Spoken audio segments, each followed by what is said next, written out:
Assalamualaikum warahmatullahi wabarakatuh. Alhamdulillahirrabbilalamin. Wabihi nasta'in wala umuri dunya wadin.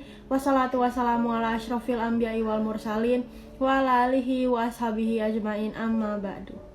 Puji syukur marilah kita panjatkan kehadirat Allah Subhanahu wa Ta'ala yang telah memberikan rahmat kepada kita. Salawat serta salam semoga tetap tercurah kepada Nabi Muhammad SAW yang telah membawa kita dari zaman kegelapan menuju zaman yang terang benderang seperti sekarang ini. Bapak, Ibu, Guru, serta teman-teman yang dirahmati Allah, perkenalkan nama saya Jihan Azahra Diovan dari kelas 12 IPA 7 akan membahas Ahwalul Qiyamah atau dahsyatnya hari kiamat.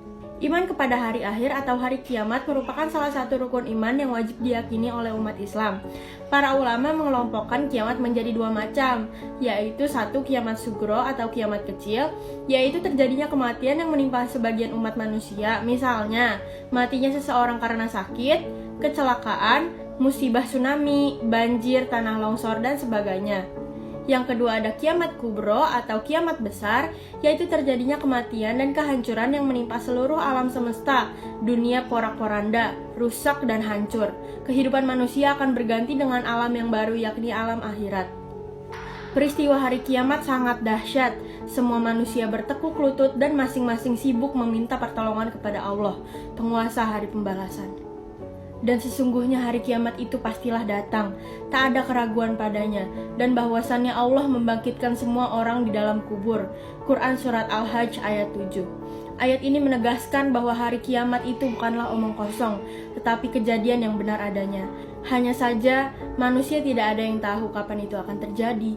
Ini adalah rahasia Allah Subhanahu wa Ta'ala. Hanya Allah yang Maha tahu kapan hari kiamat akan terjadi. Ketika kiamat tiba, bumi akan hancur, semua makhluk mati. Lalu Allah menghidupkan kembali manusia dari dalam kubur. Bapak, Ibu, Guru, serta teman-teman yang budiman, hari kiamat memiliki tanda-tanda.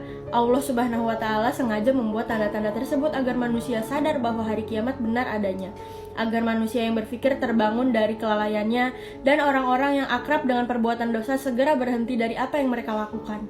Tanda-tanda kiamat ada yang dikategorikan tanda kiamat kecil dan tanda kiamat besar. Di antara tanda-tanda kiamat kecil ialah 1. Muncul banyak fitnah. 2. Banyak terjadi pembunuhan. 3. Perbuatan hina merajalela.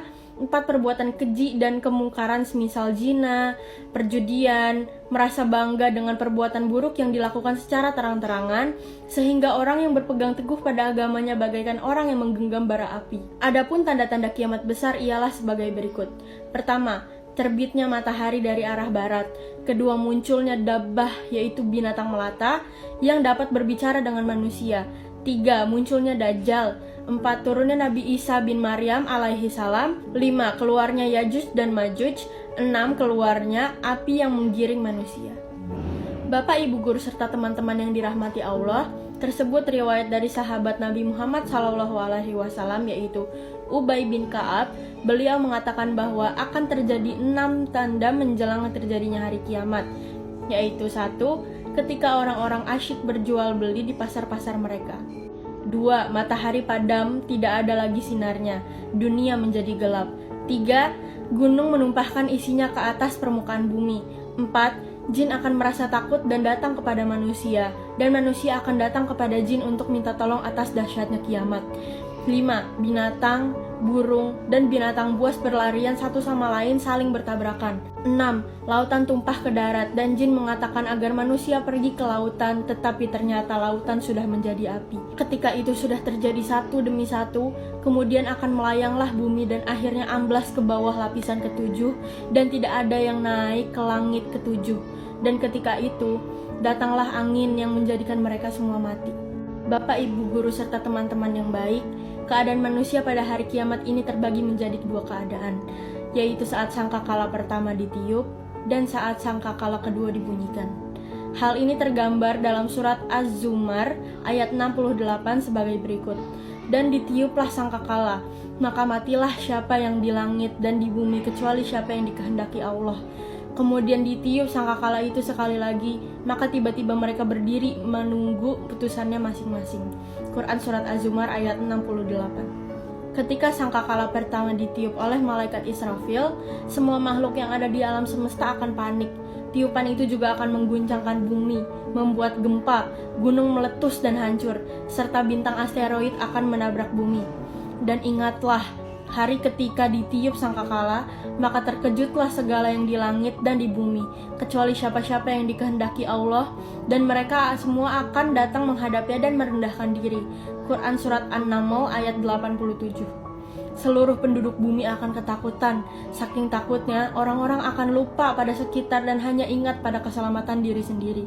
Salah satu yang menunjukkan dahsyatnya hari kiamat adalah seseorang yang lari dari ayah dan ibunya, lari dari anak istrinya, dan lari dari saudaranya di hari kiamat. Padahal, secara logika dan tabiat manusia, mereka akan sangat senang berjumpa dengan keluarga mereka setelah lama tidak berjumpa karena dipisahkan oleh kematian. Ternyata sebab mereka lari dan menghindar adalah karena mereka takut dituntut oleh anak istrinya, ayah ibunya, dan keluarganya. Dituntut kenapa dahulu di dunia ia tidak menunaikan kewajiban sebagai ayah dan suami. Salah satunya harus mendidik agama bagi keluarganya. Ia juga harus fokus dengan urusan diri sendiri di hari kiamat. Wahai manusia, bertakwalah kepada Tuhanmu. Sungguh, guncangan hari kiamat itu adalah suatu kejadian yang sangat besar. Quran Surat Al-Hajj ayat 1. Ibu akan lupa pada bayinya, anak-anak lupa pada orang tuanya, dan istri juga tidak ingat lagi dengan keadaan suaminya, sebagaimana tergambar dalam Surat Al-Hajj ayat 2. Ingatlah pada hari ketika kamu melihatnya, goncangan itu. Semua perempuan yang menyusui anaknya akan lalai terhadap anak yang disusuinya, dan setiap perempuan yang hamil akan keguguran kandungannya, dan kamu melihat manusia dalam keadaan mabuk, padahal mereka sebenarnya tidak mabuk. Tetapi azab Allah itu sangat keras. Quran Surat Al-Hajj ayat 2. Bapak, Ibu, Guru, serta teman-teman yang dirahmati oleh Allah, tiupan sangkakala pertama ini akan memusnahkan alam semesta hingga tak bersisa apapun, kecuali yang dikehendaki oleh Allah Subhanahu wa Ta'ala. Inilah kiamat kubro, yang merupakan bagian dari ketetapan Allah Subhanahu wa Ta'ala. Allah Subhanahu wa Ta'ala memberikan perlindungan kepada orang-orang beriman dari dahsyatnya hari kiamat. Sementara mereka yang menjumpai peristiwa kiamat besar hanya manusia kafir yang kehidupannya dan karakternya paling buruk. Setelah beberapa waktu, Allah Subhanahu wa Ta'ala kemudian memerintahkan malaikat Israfil untuk meniupkan sangkakala kedua. Setelah beberapa waktu, Allah Subhanahu wa Ta'ala kemudian memerintahkan malaikat Israfil untuk meniupkan sangkakala kedua. Tiupan ini akan mengembalikan semua ruh kepada jasadnya. Manusia dibangkitkan dari kematian untuk mengikuti pengadilan Allah di padang mahsyar. Momen ini dikenal sebagai hari perhitungan atau Yaumul Hisab. Pada saat hari ketika mereka dibangkitkan oleh Allah semuanya, lalu diberitakan kepada mereka apa yang telah mereka kerjakan, Allah mengumpulkan atau mencatat amal perbuatan itu, padahal mereka telah melupakannya, dan Allah Maha menyaksikan segala sesuatu. Quran Surat Al-Mujadilah ayat 6. Keadaan manusia di padang mahsyar adalah dalam kondisi tidak beralas kaki, tidak berpakaian, dan belum dihitan. Hadis riwayat Muslim. Bapak, Ibu, Guru, serta teman-teman yang dirahmati Allah, sebagaimana hadis yang diriwayatkan oleh Al-Imam Muslim, bersegeralah beramal amalan yang solih sebelum datang yang 6, yaitu terbitnya matahari dari sebelah barat, munculnya asap, muncul dajjal, muncul ad-dabbah atau perkara khusus dari salah seorang dari kalian atau perkara umum. Allah Subhanahu wa Ta'ala dan Rasulnya telah memberikan aba-aba bahwa manusia punya masa taubat, masa perbaikan, dan itu adalah selama manusia hidup di dunia dan apabila nyawa mereka belum sampai ke kerongkongan, dan apabila matahari belum terbit dari sebelah barat. Matahari terbit di sebelah barat itu merupakan pertanda bahwa tidak ada lagi amalan yang bermanfaat bagi manusia. Sudah tertutup taubat bagi manusia atau sudah tertutup bagi mereka untuk kembali ke jalan yang benar.